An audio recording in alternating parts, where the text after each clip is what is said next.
Vamos abrir a escritura no livro de Apocalipse, capítulo 3, dando continuidade ao que nós começamos a falar na semana passada. Lembrando que nós estamos abordando uma série de 7 temas, né? Todos baseados em Apocalipse capítulos 2 e 3, carta às 7 igrejas, mas não do ponto de vista escatológico, mas do ponto de vista dos fundamentos que aqui são apresentados, enquanto os fundamentos necessários para uma vida cristã vencedora. Ou seja, nós acreditamos que quando Cristo fala a nós nessas cartas, Ele aponta a causa, né, de todo o fracasso cristão. Ele aponta também a causa de todo o sucesso de uma vida cristã vitoriosa, porque Jesus, nessas cartas, ele apresenta um panorama da história da igreja, no que diz respeito a todos os acontecimentos que teriam lugar na história da igreja, coisas positivas e coisas negativas. As negativas são as coisas que iriam ferir a vida da igreja, fazer a igreja se desviar do reto caminho, do reto proceder, e ao passo que as coisas positivas é aquilo que Cristo apresenta como sendo a solução, a saída para aquele que deseja vencer toda a degradação, seja da doutrina ou seja do viver cristão, tá bom? E estamos aqui então falando sobre o 6º fundamento, e portanto estamos falando na 6ª carta dessas 7, carta à igreja em Filadélfia, tá bom? Ao anjo da igreja em Filadélfia escreve: essas coisas diz o santo, o verdadeiro, aquele que tem a chave de Davi, que abre e ninguém fecha, ou que abre e ninguém fechará, e que fecha e ninguém abrirá. Conheço as tuas obras, eis que tenho posto de ti uma porta aberta, a qual ninguém pode fechar, que tens pouca força, entretanto guardaste a minha palavra e não negaste o meu nome.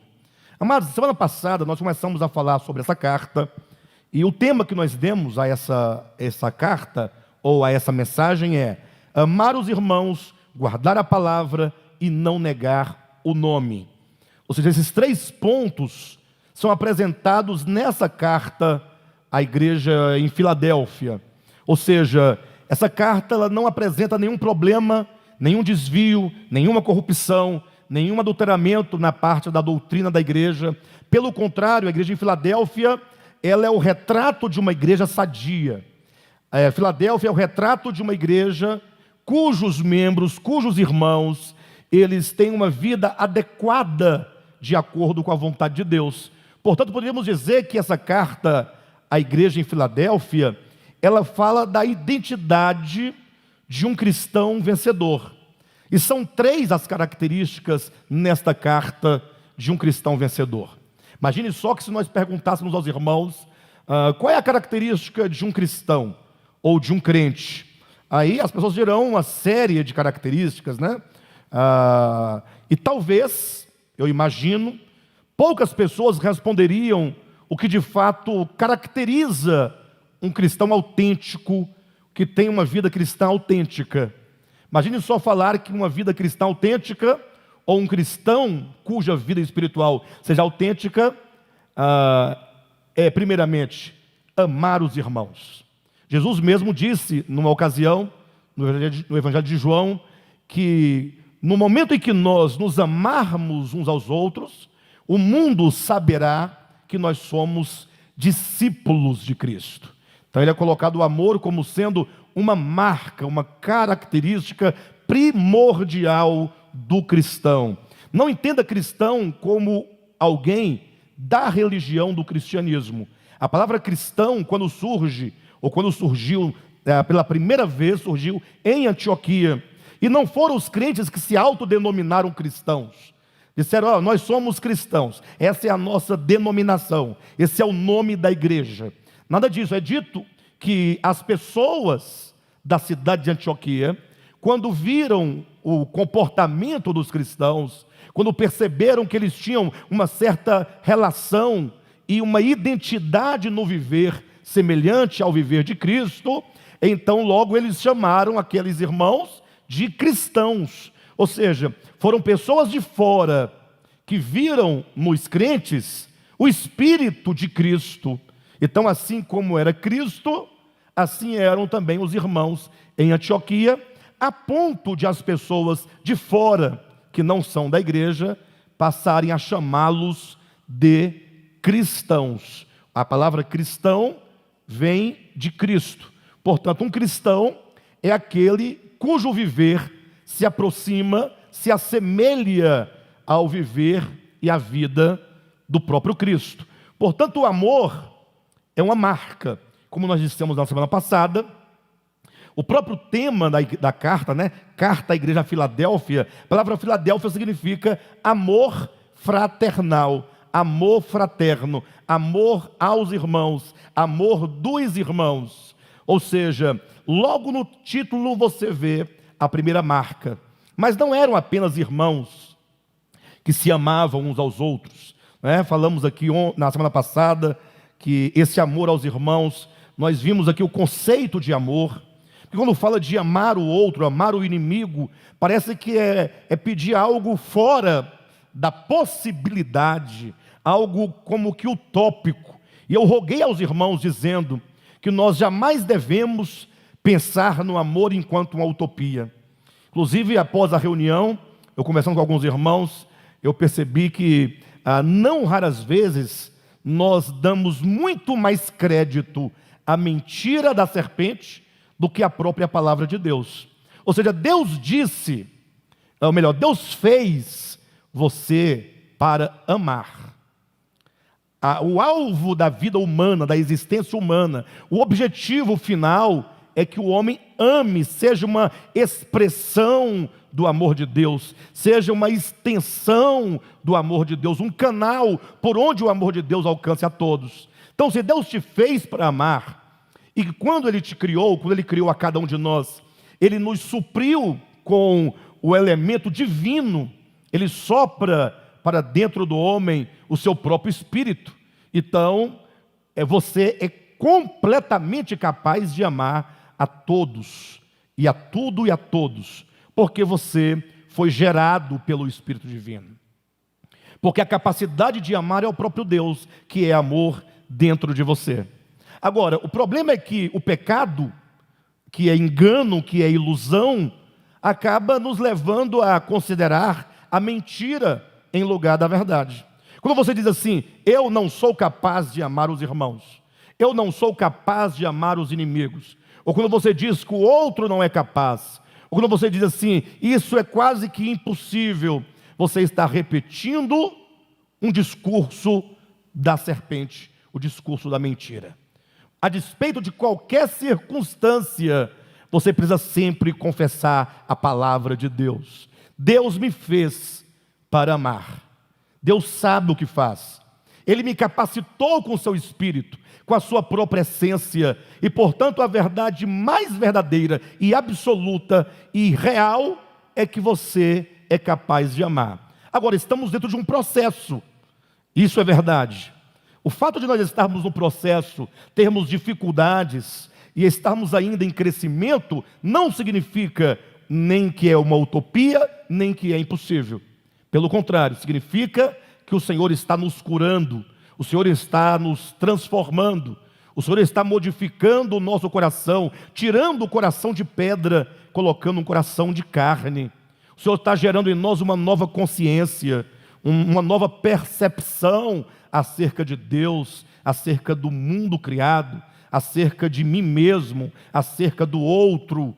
Isso o Senhor está fazendo. Essa é a obra de salvação que está acontecendo em nós, na medida ou na proporção em que nós ouvimos e acolhemos a palavra de Deus. Vimos que esse amar os irmãos não é aquele amor romântico, não é? Que você simplesmente idealiza algo, você pensa assim, poxa, para eu amar o meu inimigo, então eu vou ter que conviver diariamente com ele, ir à casa dele, sair com ele. Nós vimos que não é bem assim. Nós devemos amar os irmãos a partir de uma consciência posta na verdade. Quando você aceita o outro do modo como ele é, quando você não cobra, não exige, não coloca um fardo, não condena, não acusa, quando você aceita, quando você deixa ir, que é o sentido de amor, quando você compreende os limites, quando você está disposto a socorrer quem quer que seja numa situação de necessidade, quando você não se assenhora sobre a vida do outro, né? E quando você procura não se vingar do seu irmão.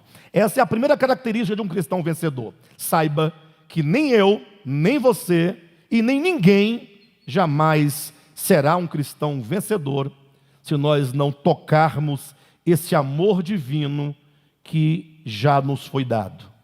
Por isso a Bíblia fala sobre o fruto do Espírito. Se é o fruto do Espírito, não é o meu fruto. É o Espírito em nós que gera o amor. Mas você precisa desejar por isso. Ao invés de ficarmos falando, está difícil, está longe, está complicado, é impossível, não consigo, não dou conta, comece a fazer como disse Jesus, referindo-se ao seu Espírito, né? Ele diz, buscai e achareis, batei e abre-se-vos-á. Mas ainda outras duas características de um cristão vencedor nesta carta, que eu gostaria de comentar com os irmãos hoje, que é guardar a palavra e não negar o nome. E nós tocamos aqui em dois aspectos que são fundamentais, que são essenciais. Guardar a palavra. Poxa, quando você ouve essa expressão, né, esse verbo guardar a palavra, qual o sentido, né, que essa característica traz para o nosso entendimento? Como guardar a palavra? Por que guardar a palavra? E antes de tudo, eu queria ler com os irmãos um texto, no Evangelho de João, capítulo 8, por gentileza me acompanhe, versículo 30.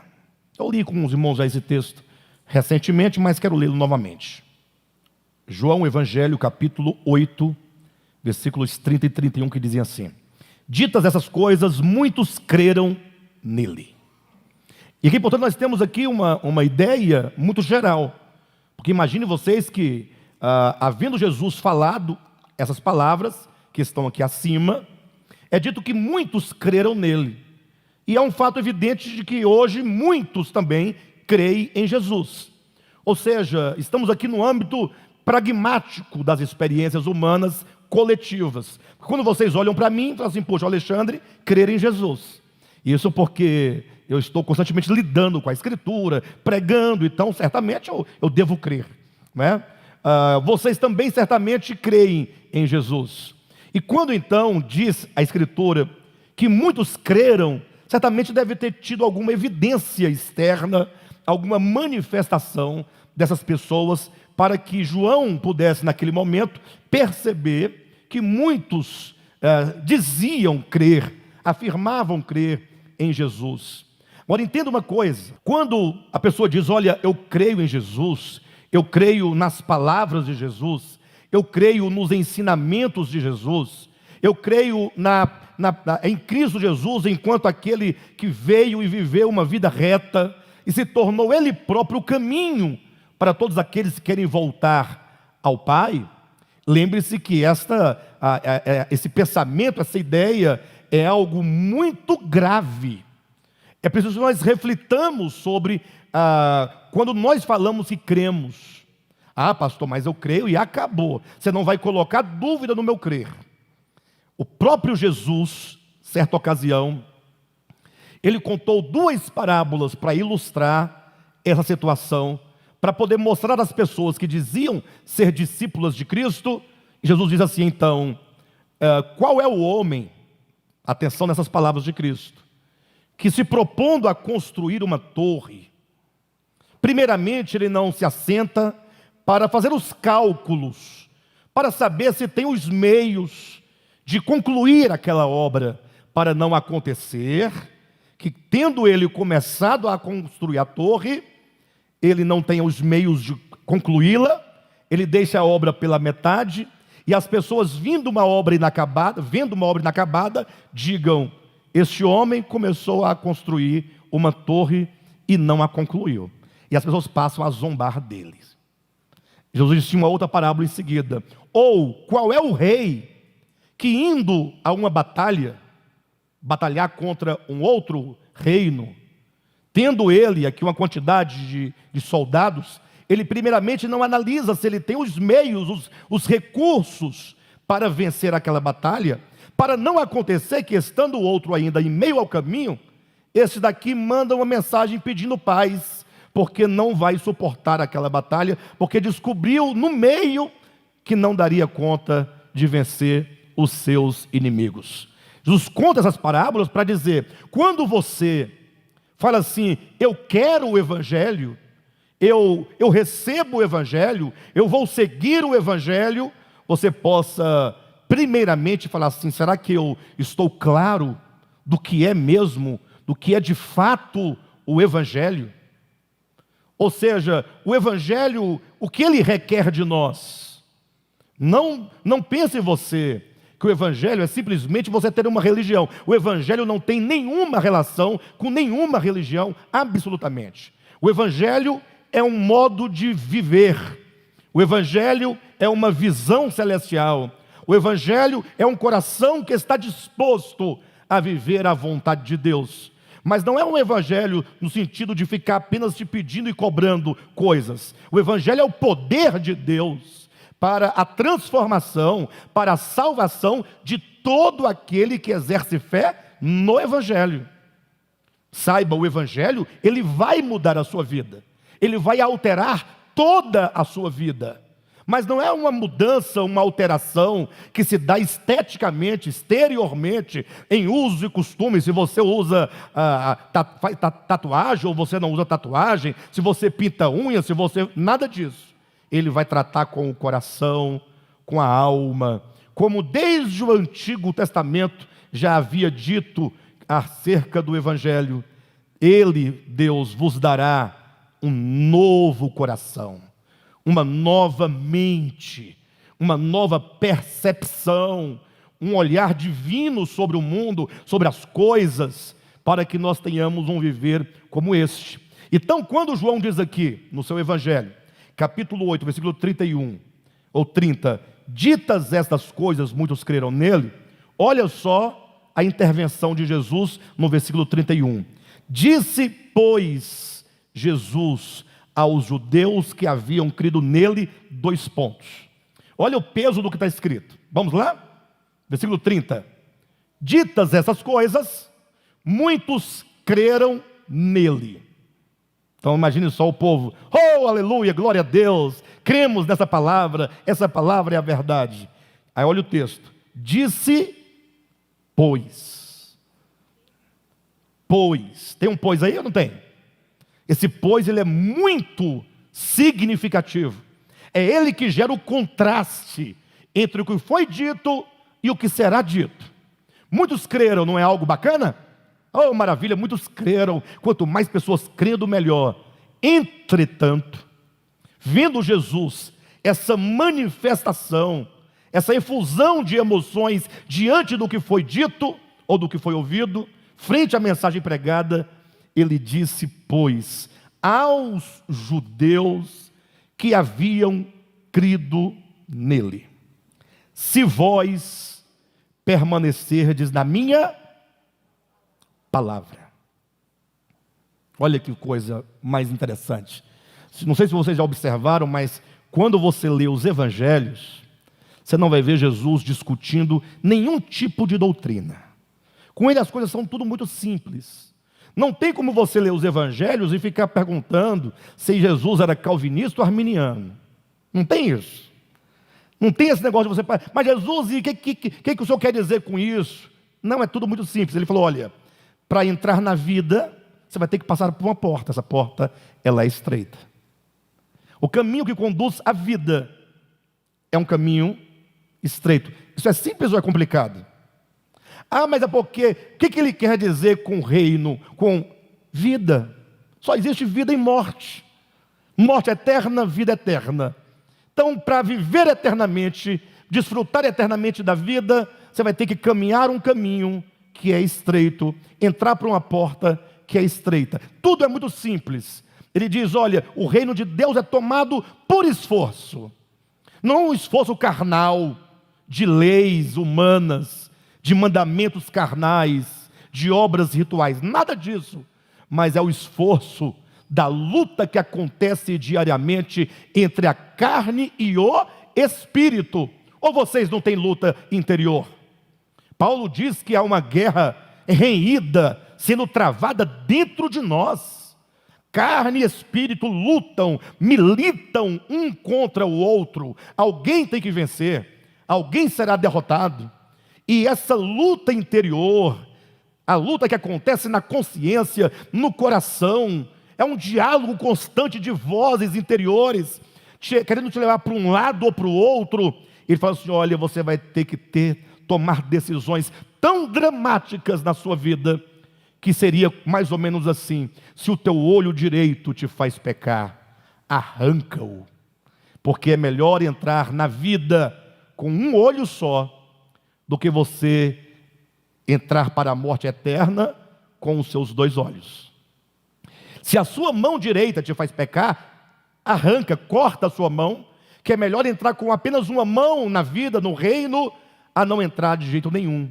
Ou seja, essa atitude agressiva, e cuidado, porque arrancar o olho e cortar a mão não significa arrancar o olho e cortar a mão, porque pode ser que alguém ouvindo isso, muito disposto, pastor Josué, chegue em casa e arranque o seu olho, e vaze o seu olho, e depois fala, foi o pastor Alexandre que mandou.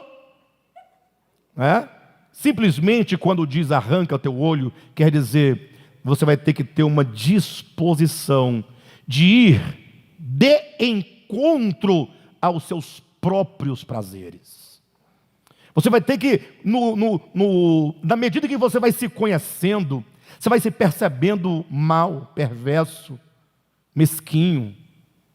E aí você então, vem a palavra, e aí começa a luta, começa a batalha interior. E você, pelo poder do Espírito Santo, terá que tomar decisões tão graves e tão sérias, como que arrancar o olho ou cortar a mão. É o sentido dessa decisão sua, por tudo ou nada. Por isso diz Jesus, se vós permanecerdes, versículo 31, na minha palavra. Ou seja, por ele diz, se permanecerdes, essa é a grande questão. Se vós permanecerdes, a pessoa está lá animada, fala assim, eu vou estudar, agora eu resolvi estudar, vou estudar. Animada, né? Sim ou não? Voltar a estudar, vou me formar em engenharia. Coisa boa, hein? Aí, só que ela não parou para pensar que vai ter que estudar 5 anos. E que nesse percurso vai ter que abrir mão de muitas coisas. Se você quiser mesmo estudar, de fato e de verdade, ter uma formação de fato e de verdade, você vai ter que... Tem muita gente no churrasco, você em casa fazendo o trabalho. Vai ter que ler os livros, as obras, vai ter que se preparar para a prova, fazer trabalho, etc. Então você vai ter que... Você sabe, é um caminho difícil. Então a pessoa começa muito o quê? Muito empolgada. Primeiro dia já chega falando para todo mundo o que aprendeu no primeiro dia de aula. Gente do céu, olha que maravilha. Você fica olhando assim, fala, calma. Primeiro dia de aula, primeira semana, primeiro bimestre, quando vem as primeiras provas, a pessoa começa a perder o semblante. Vai vendo que a coisa é mais complicada do que tudo. E aí começa a colocar a culpa, sabe em quem? No professor. Esse professor muito ruim, esse professor. Aí começa aquele desânimo, vai desanimando. Aí começa o segundo semestre, não conclui, abandona. Alguém já passou por isso, porventura? Não exatamente, mas em um curso qualquer, em qualquer outro tipo de situação. Jesus disse, se vós permanecerdes na minha palavra. Coisa boa é ouvir o evangelho, falar, agora você vai ver, agora isso é maravilhoso. Lembra que o semeador saiu a semear e uma parte da semente caiu em solo rochoso? e aquela semente brotou, porque a semente é boa, mas quando então começou a tentar lançar suas raízes mais profundamente, encontrou o empecilho das pedras, e por isso não tinha raiz, e aí quando veio o sol, queimou. Aí Jesus fala, essa semente representa aquelas pessoas, ou esse tipo de solo, representa aquelas pessoas que, ao ouvirem a palavra, logo, recebem com alegria, vindo, porém, as tribulações, por causa de quê? Da palavra, se entristece e abandonam o caminho. Então veja que tudo é uma questão de coração, não é uma questão de religião. Tem pessoas que estão extremamente satisfeitas porque se converteu há 50 anos e nunca saiu da igreja. E é provável, ou tem a possibilidade de que nunca tenha de fato se convertido a nada. Ou talvez a uma religião, né? Mas Jesus fala, se vós permanecerdes na minha palavra, sois verdadeiramente meus discípulos. Ele fala no permanecer. E quando nós lemos a carta a Filadélfia, é dito no versículo 8, conheço as tuas obras, eis que tenho posto diante de ti uma porta aberta, a qual ninguém pode fechar, que tens pouca força, entretanto guardaste a minha palavra. A palavra tem que ser guardada. Ou seja, nós devemos conhecer a palavra e devemos nós então acolher a palavra. E agora é o desafio maior, guardar a palavra de Deus.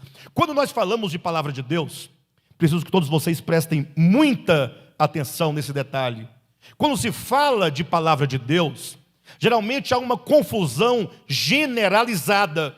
Isso porque os crentes, de uma maneira geral, eles entendem erroneamente e pensam que a palavra de Deus a qual tem que ser guardada é a Bíblia. É assim que eles entendem. A Bíblia é a palavra de Deus. Bem, há alguma coisa nesse pensamento que está correto.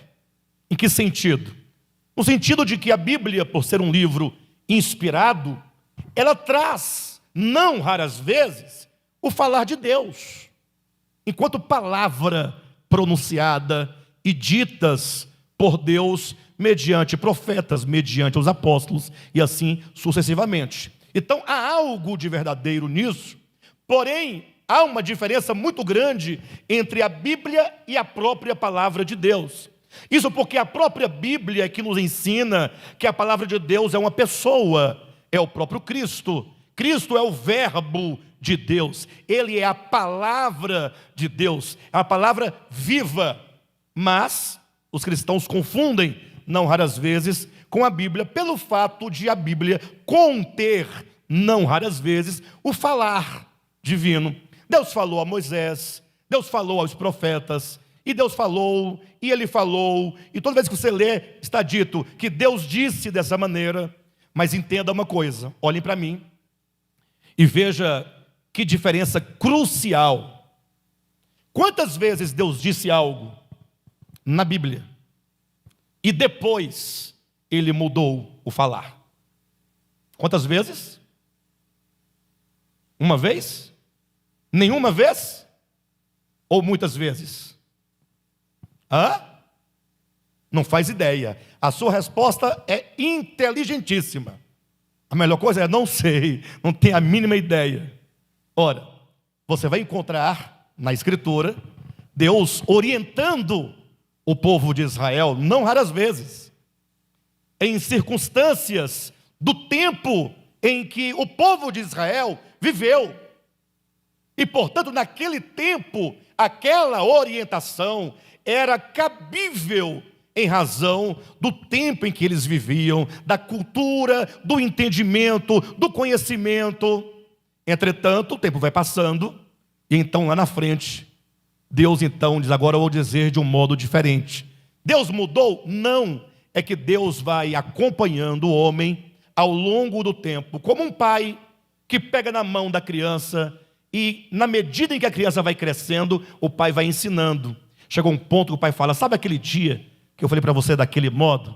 Pois é, porque naquele tempo você só podia compreender daquela maneira. Mas agora eu posso te falar mais claramente. Agora eu posso te ensinar algo que vai te elevar a um nível maior de compromisso e de experiência e de relações, porque você já cresceu. E assim você vai encontrar, por exemplo, em Mateus capítulo 5, a prova do que eu estou dizendo, quando Jesus diz assim: olha, vocês ouviram o que foi dito, não adulterarás. Não está dito isso? Onde? Não é lá nos 10 mandamentos? Agora ele fala: eu, porém, vos digo. Ele vai gerar alguma mudança. Alguém diz: não, pastor, mas aí não é mudança. Ele vai continuar condenando o adultério. Só que agora ele vai expandir a ideia de adultério, no sentido de que lá dizia: não adulterarás. Aqui ele diz: você não deve adulterar, tampouco olhar para uma mulher com intenção impura no coração. Aqui o mandamento, ele ganha uma proporção. Ele chega a um nível de glorificação, de abrangência maior. Então não houve mudança. Aí Jesus continua dizendo: vocês ouviram o que foi dito? Olho por olho, dente por dente. Foi dito. Eu agora, portanto, ou porém, vos digo: não existe olho por olho e dente por dente. Esse espírito de vingança, ainda que vingança justa, porque olho por olho seria vingança justa, uma vingança proporcional àquilo que você sofreu. Eu, porém, vos digo: não resistais ao perverso. Se alguém ferir você na face direita, volta à esquerda. Não houve mudança ou não houve mudança? Sim ou não? Sério, pessoal? Houve mudança? Agora eu pergunto: a palavra de Deus muda? Sim ou não? Não. Porque a palavra de Deus é o próprio Cristo, é o próprio Deus, que não muda. O que mudou nesse eixo da Bíblia, nesse eixo histórico, foi exatamente a pedagogia, Deus falava e ensinava na proporção da capacidade do vaso de receber as suas orientações. Então, quando se fala de palavra de Deus, os crentes confundem a palavra de Deus, que é Cristo, João capítulo 1, versículo 1, Hebreus capítulo 4, versículos 12 e 13, Apocalipse capítulo 19, versículo 11, ou versículo 13, salvo engano. Todos esses textos afirmam que a palavra de Deus é uma pessoa. Mas nós entendemos e reconhecemos que na Bíblia tem palavras de Deus. Porque muitas vezes ele falou. Pastor, mas e aí? O que isso tem a ver com guardar a palavra? É que na nossa experiência, e assim foi na minha experiência, creio que na dos irmãos também, nós passamos pelo menos por 3 níveis de entendimento e, portanto, de experiências em relação à palavra de Deus. O primeiro nível é quando nós compreendemos a Bíblia como sendo a palavra de Deus. Quem aqui já pensou assim? Diga amém. Você já pensou que a Bíblia era a palavra de Deus? E nesse momento, nessa fase, portanto, é uma fase muito imatura, mas é uma fase verdadeira, sincera. Nunca devemos condenar alguém porque está nessa fase. Seria mais ou menos você condenar uma criança que não fala as palavras direito ainda. Você ficar rindo da criança porque ela fala registro, né? Desliga o registro. Menino não é registro, é registro. Se bem que tem muito adulto que fala registro, né? Assim, mas você não tem que... É uma fase. A fase em que o crente lida com a Escritura na sua estrutura literal, no entendimento de tudo literal. E nesse período ele fica sempre procurando os versículos para poder cumprir, né? Será que eu posso fazer isso? Aqui tem um texto que diz que eu não posso fazer isso. E aquilo, aqui diz que eu posso fazer isso. Ele é conduzido pela Escritura no sentido externo.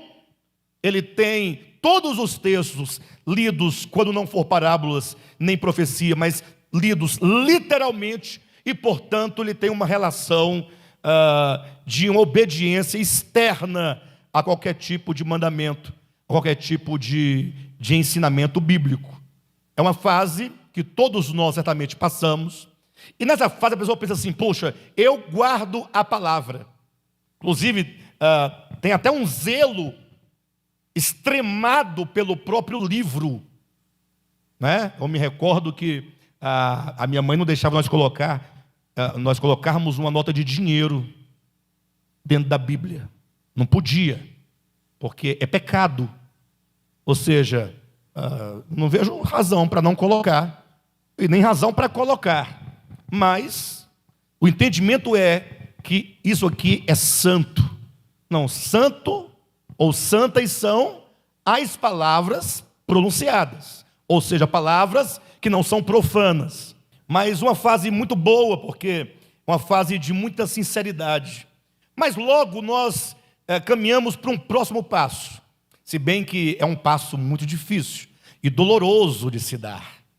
Quando você começa a compreender que a Bíblia, ela fala de coisas muito grandes, atenção, de coisas muito profundas, e que não raras vezes ela usa uma linguagem simbólica. Você entende que você precisa se aproximar da Bíblia com mais cautela, não é?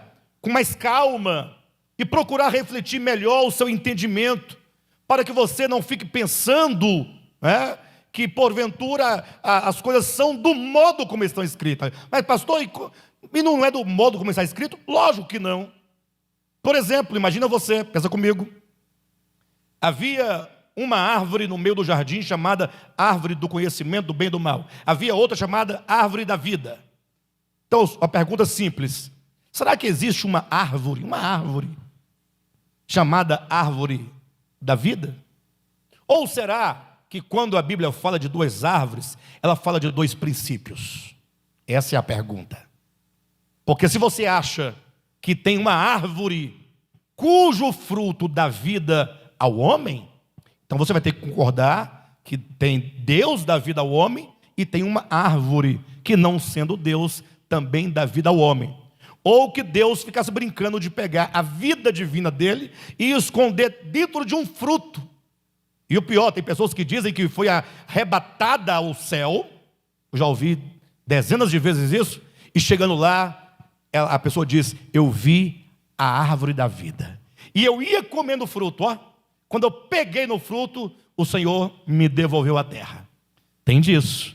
Aí a pessoa no segundo estágio começa a entender que a Bíblia tem que ser lida espiritualmente. Assim como está lá em 1 Coríntios capítulo 12, melhor, capítulo 2, quando Paulo diz: olha, o homem natural, ele não entende as coisas do Espírito, porque ele quer julgar as coisas de Deus conforme a concepção, o entendimento e o juízo humano. Aí Paulo diz: as coisas espirituais só se entendem espiritualmente. Isso aqui é um princípio. Ou seja, o espírito humano, onde Deus habita, a habitação divina no espírito humano, tudo que se relaciona ao homem, espiritualmente falando, não pode ser confundido com coisas meramente externas. Esta é a razão porque Jesus disse: o que está fora do homem não pode contaminá-lo. Tudo que está fora não contamina. Uma vez entrando no homem, não pode contaminá-lo. Olha que coisa mais simples e tão profunda ao mesmo tempo. Sabe por que não contamina? Porque o alimento que você come, ou a bebida que você bebe, olha as razões de Cristo. É Ele que dá essas razões. Ele diz: assim como o alimento é material, ele vai entrar para o ventre, cuja natureza também é material e física.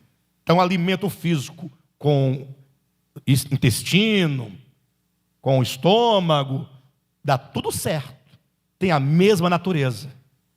Agora, tratando-se do coração, ele diz: o problema do pecado está no coração, porque é do coração que procedem.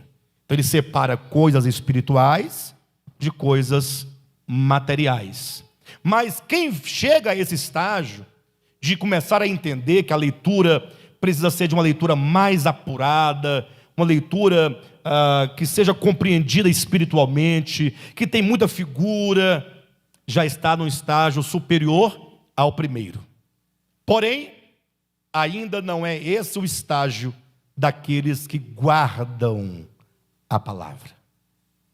Não é esse estágio, pastor?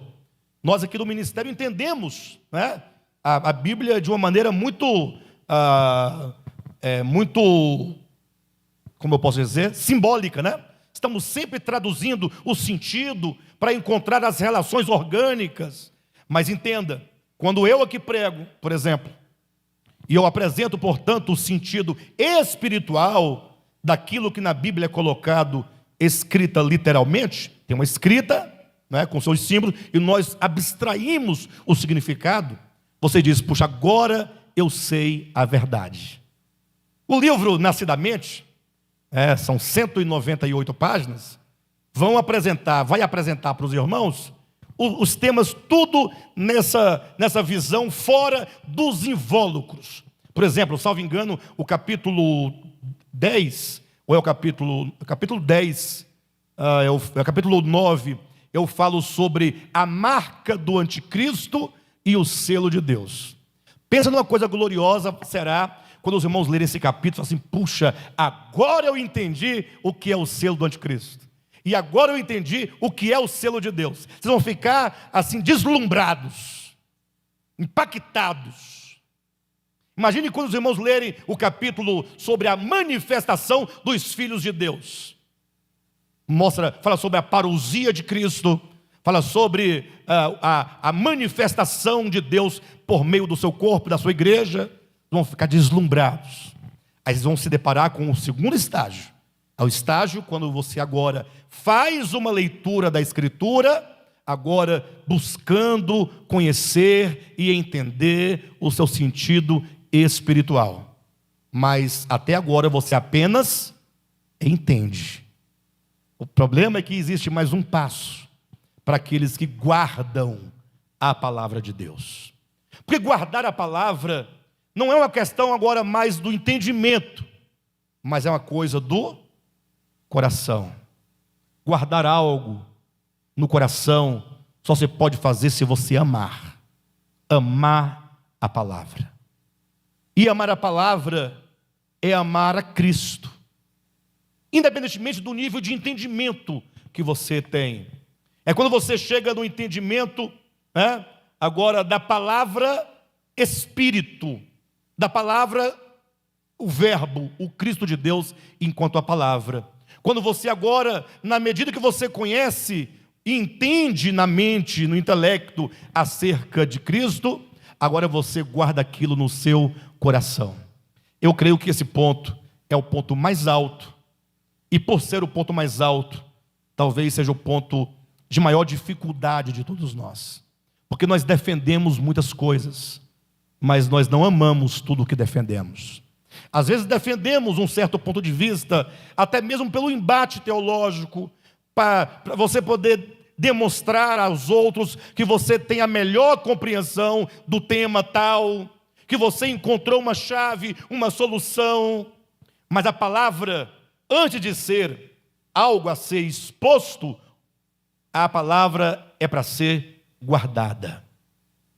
É dito na Escritura que quando Cristo estava na terra, é dito que muitas coisas Maria ouvia e via acerca de Jesus, e é dito que ela em silêncio guardava tudo no seu coração. Então a palavra de Deus, que é Cristo, quando até mesmo ensinada ou escrita na Escritura, em livro, na pregação, você ouve. Você precisa desenvolver esse coração receptivo. Por isso que é dito lá em Colossenses, portanto, habite ricamente Cristo no vosso coração. Esse habitar ricamente não é uma questão. Como é que habita ricamente? Se eu perguntar, Cristo habita no coração? Habita. Ele habita. Ele habita. E como é que é habitar ricamente? É muito. E como é que está aí dentro? Tem muito habitando de Cristo aí dentro de você? Aí você fala assim, tem, mas Então, isso depende de um coração que deseja ardentemente por Cristo. E que cada palavra, por mais alta que seja, por mais complexa que seja, ela não é desprezada, ela é guardada. Às vezes nós ouvimos uma palavra, e porque aquela palavra não se relaciona muito com a nossa experiência diária, porque há um distanciamento, não raras vezes nós procuramos desculpas para dizer por quê que nós não guardamos aquela palavra. Ou então, nós simplesmente colocamos no esquecimento. Quantas vezes a palavra vem e vai, e ela não fica? A verdade, a palavra acerca do Cristo de Deus. Então você tem que desejar uma experiência com a própria palavra, com o próprio Cristo. E isso equivale também a não negar o nome. Os cristãos do primeiro século, eles eram conhecidos por aqueles que levavam consigo o nome. Ora, falar do nome não é o nome Jesus, esse nome. Muitas pessoas hoje em dia estão lutando, brigando pela grafia correta do nome de Jesus e do nome Deus. Não é nem do nome de Deus, é o nome, a expressão Deus. Eles colocam um D, aí coloca lá um apóstrofo, e aí o S, porque não pode colocar o E. E discute com você que a grafia, a princípio, Deus nem nome é. Deus pode ser um Deus verdadeiro e pode ser um Deus falso.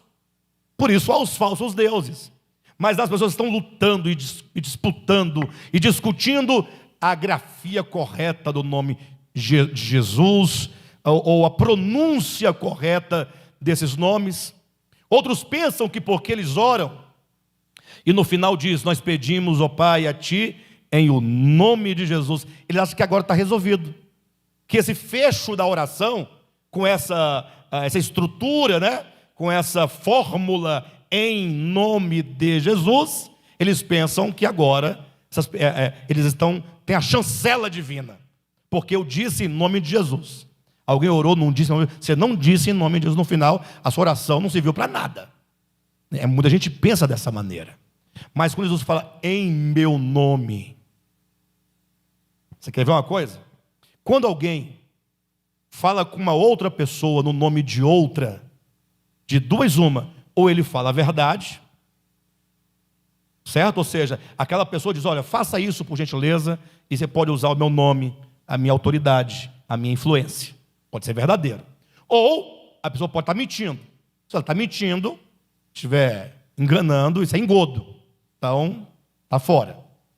Mas imagine só que quando você vai em tal lugar, em nome de, não é o nome é a pessoa. Imagine que fazer tudo em nome de Jesus significa que você tem harmonia com Ele, você tem unidade com Ele, está reconciliado com Ele, você é um servo dEle, é um discípulo dEle e, portanto, você o representa. Ele te dá a autoridade do nome. Por isso que quando nós oramos, nós devemos estar na condição, na posição de um verdadeiro servo de Cristo, que reconhece o seu senhorio. Você imagine que está dito na Escritura, muitos, atenção, naquele dia me dirão, Senhor, em teu nome, nós fizemos isso e aquilo outro. Jesus vai responder, eu nunca vos... Ora, peraí, eles fizeram no nome de Jesus, mas Jesus não os conhecia, mas eles falaram o nome, certamente, pronunciaram a pronúncia, porém, Jesus disse, nunca vos enviei, nunca estive com vocês, não sei quem vocês são, uma palavra muito forte, eu fiz no teu nome, mas eu não conheço você, chega a ser estranho, você não foi meu discípulo, o que prova que não é o nome pronunciado, mas é a autoridade que se carrega no coração. E essa autoridade não é uma autoridade de mando, de ordem, de determinação. Eu vou agora sair dizendo que se eu sou discípulo de Cristo, tudo tem que acontecer porque eu estou na base do nome. Não, esse nome que você carrega consigo é porque esse Cristo habita de tal modo no seu coração. você o ama de tal modo, e você se relaciona de tal modo com Cristo, sendo Ele a sua salvação, essa fé de que Ele é o Salvador, e a esperança de sua manifestação, que agora onde você vai, esse nome vai com você. Você não usa o nome como quem usa um relógio. Eventualmente eu saio de casa, às vezes esqueço em casa o relógio. Aí eu fico meio assim, sem jeito, porque acostumado a usar relógio, mas não tenho como sair e deixar a minha cabeça lá em casa. Tem gente que deixa, né? Não tem? Mas é simbólico. Simbólico. Mas eu posso me esquecer de um utensílio que eu uso, mas não posso me esquecer daquilo que está no meu ser, no meu corpo, em mim. Então, o nome não é algo que você usa quando vai orar. Algo que você usa quando vai expulsar um demônio. Não é algo que você usa quando vai para a igreja. O nome é carregar consigo essa pessoa, é estar na autoridade dessa pessoa, no sentido de que você se coloca debaixo do seu senhorio. Todos os crentes que certamente forem cristãos vencedores, eles carregam consigo essas 3 características. Amam os irmãos. 2, eles guardam a palavra. E 3, não negam o nome. Não negar o nome significa também que não existe contradição entre o nome que você invoca e as suas ações. Porque às vezes eu penso assim, não, eu nunca neguei o nome de Jesus. Já negou alguma vez? Não. Como assim? Não, Pedro negou quando disse que não conhecia. Eu nunca fiz isso. Só que às vezes as nossas obras, nosso viver, nega o nome. Não corresponde ao nome de Cristo. Por isso que Paulo diz que nós devemos andar de modo digno à vocação a que nós fomos chamados. Tem que ter uma relação estreita entre aquilo que professamos, o Cristo que habita em nós e a nossa vida exterior. Amém? Quantos estão dispostos e ansiosos para desenvolver uma vida vencedora? Amém. Mas começa assim, nesse amém, aí depois vai melhorando, aumentando o tom da voz.